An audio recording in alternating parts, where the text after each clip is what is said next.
Hi there, and welcome. Today we are diving into one of the biggest questions of all time. What happens when we take our last breath? Is that the end of our story, or is there something more waiting for us? This question has puzzled humanity for centuries, and today we're diving deep into three of the most talked about ideas: resurrection, reincarnation, and destruction. Some believe we'll be resurrected, restored completely, as if death was just a pause. Others think we're reborn into a new life over and over again. And some say death is final. Once we're gone, we simply cease to exist. But which of these views makes the most sense? And what does that mean for us today? Let's explore. Before we compare these ideas, let's first understand what each one is really saying. Reincarnation, a new beginning or just another cycle. Now reincarnation is a bit different. This idea suggests that after we die, we are reborn into a new life, possibly as a completely different person, or even as an animal. The catch: we usually don't remember our past lives. Think of it like resetting a video game. You start over, but you don't necessarily recall what happened in your previous game. According to this belief, your actions in past lives might shape your new one, but the connection between you now and you before remains blurry. Destruction, the end of the road. And then, there's the idea of destruction, sometimes called annihilation. This belief says that when we die, that's it. There's no second chance, no rebirth, no afterlife. Our existence simply ends, like a candle burning down until there's nothing left. For some, this idea might sound peaceful, no worries, no suffering, but for others it raises big questions. Does life really just vanish into nothing? And if so, what's the point of everything we do? Resurrection, life restored. Imagine you lost something incredibly precious. A beloved book, a childhood toy, or even an important memory. Then one day, you get it back completely unchanged, as if it was never gone. That's the core idea behind resurrection. It's not just coming back to life, it's being restored, whole and complete, just like before. This view suggests that after death, we don't disappear, and we don't turn into something else. Instead, our original selves return to life exactly as we were, but in a new and perfected state. It's about renewal, not replacement. Alright, now that we understand what each of these ideas is saying, let's compare them. What do they get right? What are their challenges, and which one truly makes sense when we break it down? Resurrection believes life is restored, meaning we continue being who we are.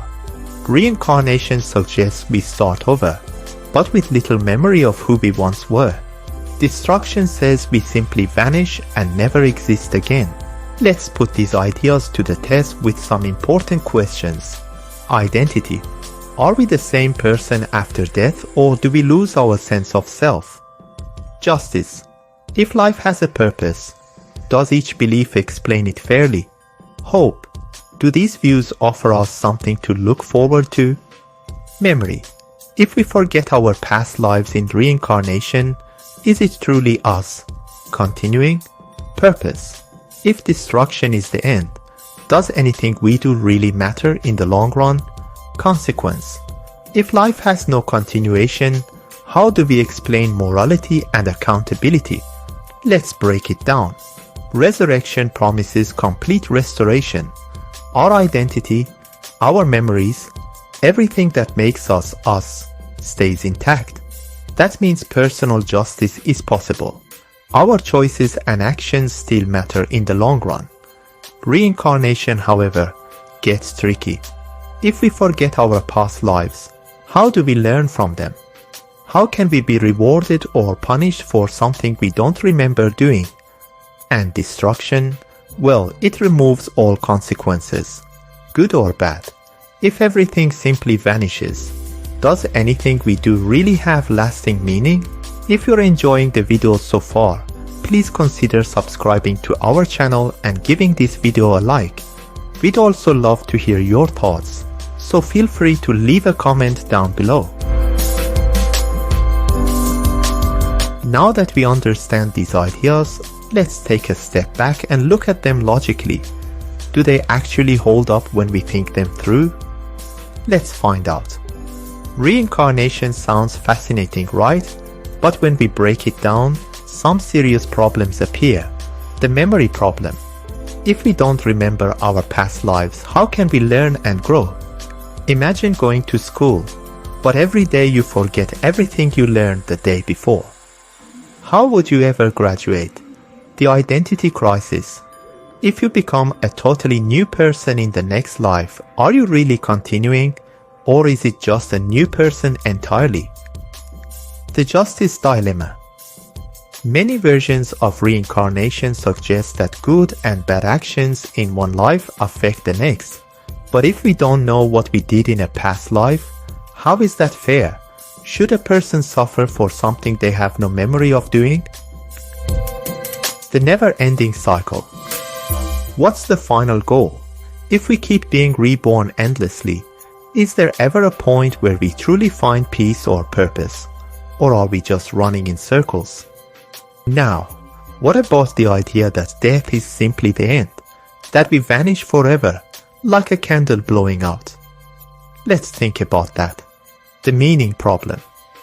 If everything disappears at death, then what's the point of anything? Love, achievements, knowledge, if they all vanish into nothing, do they really matter? The justice issue. If the good and the evil both end the same way, complete nothingness, where's the fairness in that? Should someone who lived a life of kindness and generosity meet the same fate as someone who harmed others? The universal contradiction. Everything in our universe follows patterns, cycles, renewal, transformation. Even a dead tree decomposes and brings new life to the soul. So why would human life be the only thing that ends in absolute nothingness? If reincarnation seems unfair and confusing, and destruction leaves us without meaning, what about resurrection? Let's explore why it makes the most logical sense. Unlike reincarnation, resurrection promises that you remain you, your mind, your soul, your essence, restored, not replaced. Think of it like waking up after a deep sleep, not like rebooting a computer with a totally different operating system. Resurrection allows for true justice. Every action we take, good or bad, carries meaning. If there's an afterlife where justice is fulfilled, then morality isn't just a random concept, it's part of a bigger plan. Everything in nature shows us renewal. The sun rises after it sets. Trees lose their leaves but bloom again. Even water evaporates and returns as rain. Resurrection fits perfectly into the natural order we see all around us. We've talked about logic. Now let's back it up with some reasoning.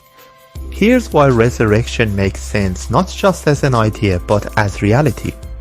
Philosophical reasoning. If we believe life has meaning, then resurrection aligns with the idea that our existence doesn't just get erased like a deleted file. Scientific analogies. Energy never truly disappears. It transforms. Human consciousness is not just a body. It's something more. Could it really just vanish forever? Near-death experiences. Many people who have been clinically dead report similar experiences. Seeing light, feeling a presence, or even recalling events while unconscious. While not proof, these accounts suggest that death might not be the end. This isn't just about theory. What we believe about life after death shapes how we live right now. If we believe in resurrection, we realize our choices matter. Every action has meaning and consequences. Hope is real. Death isn't the end of our story. It's just a chapter change. Justice will be served. No good deed is wasted and no injustice is ignored. So, what do you think? Have you ever questioned what happens after death? Let's discuss in the comments. And if you found this video thought-provoking, don't forget to like, share and subscribe. See you in the next one.